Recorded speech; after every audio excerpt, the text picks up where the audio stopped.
అజారుద్దీన్ మంత్రి పదవి పోతుందా? అజారుద్దీన్ ఇక మాజీ మంత్రిగా మిగిలిపోతాడా? అజారుద్దీన్ పరిస్థితి ఏంటి? ఇప్పుడు రాజకీయ వర్గాల్లో ఈ టాపిక్ హాట్ టాపిక్గా మారింది. కారణం ఏంటంటే జూబ్లీహిల్స్ ఎలక్షన్స్ జరుగుతున్నటువంటి సందర్భంలో అజారుద్దీన్కి మంత్రి పదవి కట్టబెట్టింది అధిష్టానం. ఇక మంత్రి పదవి తీసుకున్నటువంటి అజారుద్దీన్ ఖచ్చితంగా 6 నెలల లోపట అయితే మండలిలో లేదంటే శాసనసభలో సభ్యునిగా ఉండాల్సినటువంటి పరిస్థితి వచ్చింది. కానీ ఈ 5 నెలల కాలంలో ఎక్కడా కూడా సభ్యుడిగా లేకుండానే తన యొక్క పదవి అయితే కొనసాగుతూ వస్తుంది. రాజకీయంగా ఉన్నటువంటి రాజ్యాంగం ప్రకారం కల్పించినటువంటి ఆ యొక్క గ్రేస్ పీరియడ్ కేవలం 6 నెలలు మాత్రమే. ఏప్రిల్ 30వ తారీఖు వరకు తనకైతే గడువు ఉంది.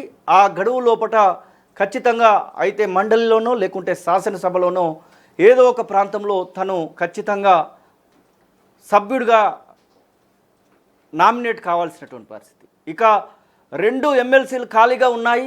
ఆ 2 ఎమ్మెల్సీలలో ఏదో ఒక ఎమ్మెల్సీకి ఖచ్చితంగా అవకాశం వస్తుందని అధిష్టానం భావించినప్పటికీ కూడా ఆ 2 ఎమ్మెల్సీలు ప్రధానంగా కుర్ర సత్యనారాయణ, దాసోజు శ్రావణ్ కేసు నడుస్తూ ఉంది. సుప్రీంకోర్టులో ఈ యొక్క కేసు పెండింగ్లో ఉంది. ఇక ప్రొఫెసర్ కోదండరాం అజారుద్దీన్ని నామినేట్ చేస్తూ ఆ యొక్క 2 పోస్టులకు సంబంధించి 2 ఎమ్మెల్సీలకు సంబంధించినటువంటి విషయంలో ఇప్పటికే కేబినెట్ ఆమోదం తెలిపి గవర్నర్ దగ్గరికి పంపినప్పటికీ కూడా ఆ విషయంలో గవర్నర్ ఎలాంటి నిర్ణయం తీసుకున్నట్టుగా కనబడట్లేదు.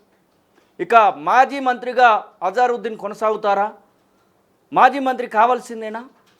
అజారుద్దీన్ మంత్రి పదవి 29 రోజుల్లో ఊస్ట్ అవుతుందా?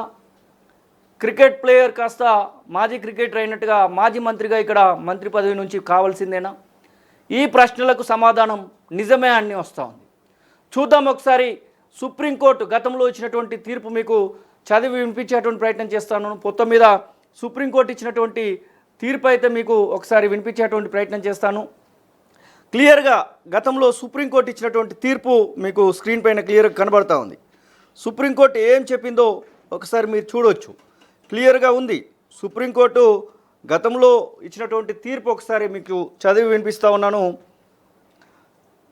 Chowdary versus state of Punjab సందర్భంలో ఈ తీర్పు అయితే వచ్చింది. క్లియర్గా అది ఉన్నటువంటి అంశాలన్నింటినీ కూడా మీరు చూడవచ్చు.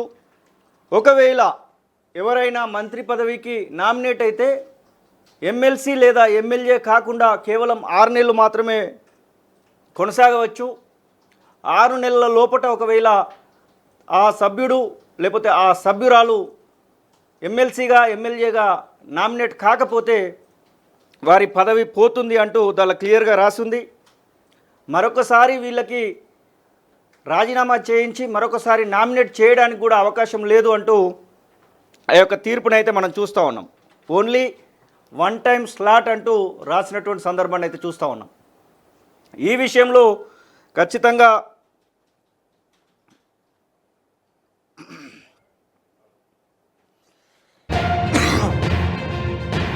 అంటే చుక్కెదురైతే కాబోతా ఉంది.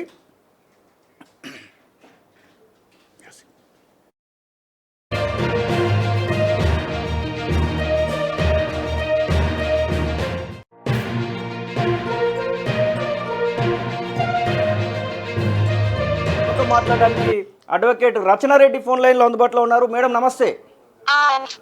నమస్తే అండి. మీరు లైవ్లో ఉన్నారు మేడం. ప్రధానంగా అజారుద్దీన్కి సంబంధించినటువంటి ఒక చర్చ ఊపందుకుంది. 6 నెలల లోపల తను ఎమ్మెల్యే కాలేకపోతున్నాడు, ఎమ్మెల్సీ కాలేకపోతున్నాడు. ఇంకా మంత్రిగా కొనసాగడానికి లీగల్గా ఏమైనా ఆప్షన్స్ ఉన్నాయంటే ఏం చెప్తారు?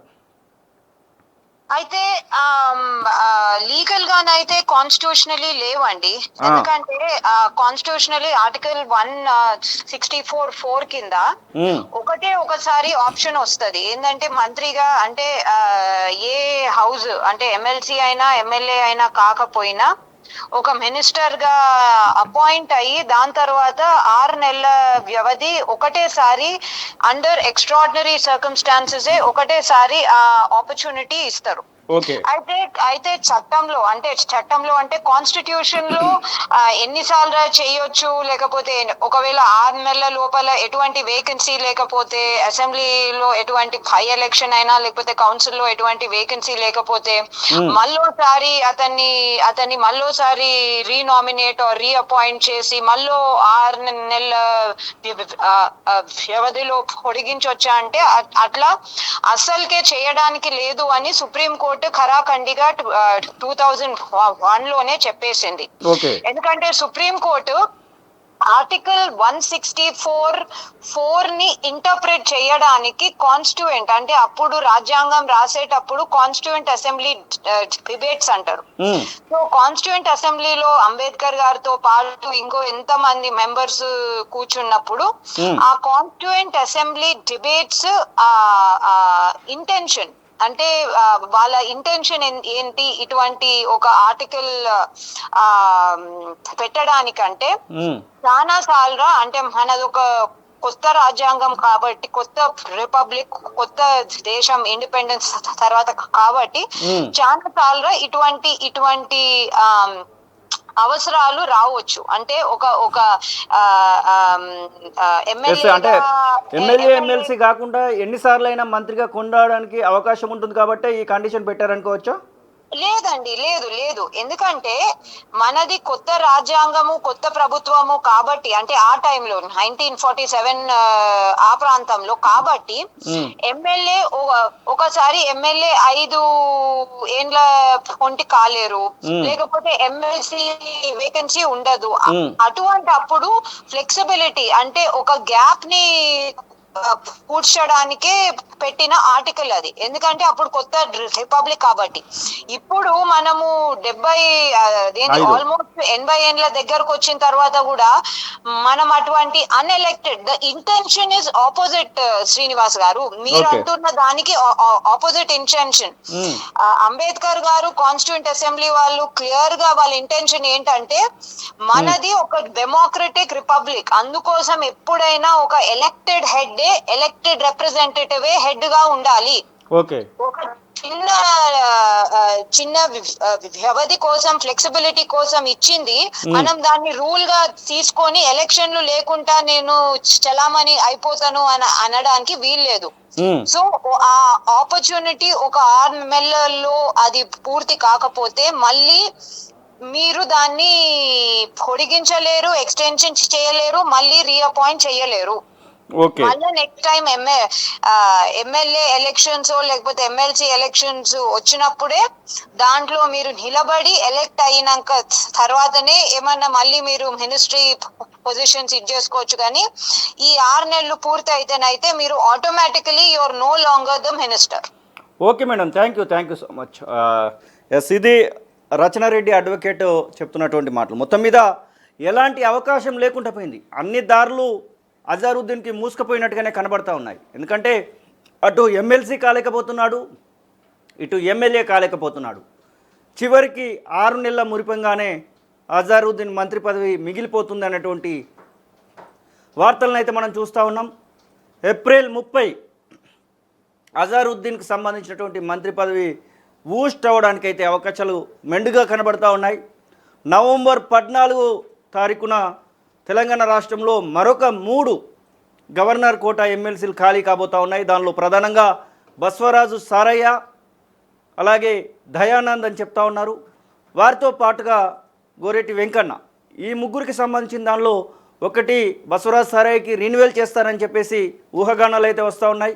మిగిలినటువంటి రెండింటిలో ఒకటి అజారుద్దీన్కి ఇవ్వాలన్నా కానీ తాను ఏప్రిల్ 30 నుంచి నవంబర్ 14 వరకు దాదాపుగా 8 నెలలు, అటు ఇటుగా 7-8 నెలల పాటు తను మంత్రి పదవి లేకుండానే, ఎలాంటి పదవి లేకుండానే కొనసాగాల్సినటువంటి పరిస్థితి అయితే వచ్చింది. ఇప్పటికే నామినేట్ చేసినటువంటి ఆ 2 ఎమ్మెల్సీల విషయంలో మాత్రం ఖచ్చితంగా గవర్నర్ ఏ నిర్ణయం తీసుకోకపోవచ్చు అన్నటువంటి మాటలను అయితే మనం వింటూ ఉన్నాం. సుప్రీంకోర్టు క్లియర్గా చెప్పినప్పటికీ కూడా అది కేసు నడుస్తున్నందున ఇందులోకి గవర్నర్ జోక్యం చేసుకోకపోవచ్చు. కేబినెట్ ఎన్నిసార్లు సిఫార్సు చేసి పంపించినప్పటికి కూడా కేబినెట్ ఆ యొక్క సిఫార్సును గవర్నర్ ఆమోదించకపోవచ్చు.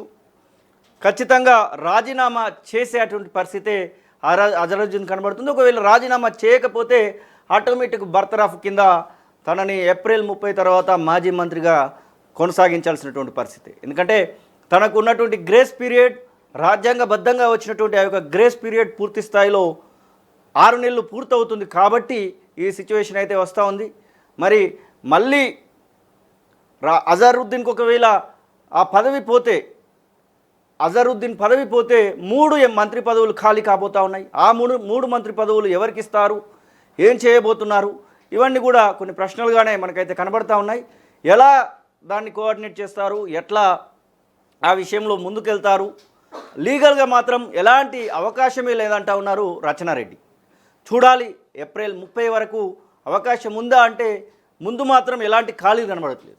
ఉన్నటువంటి 2 ఖాళీలు సుప్రీంకోర్టులోనే ఉన్నాయి. కాబట్టి మాజీ మంత్రి అవక తప్పని పరిస్థితి అజరుద్దీన్కి ఉందనే చెప్పుకోవచ్చు.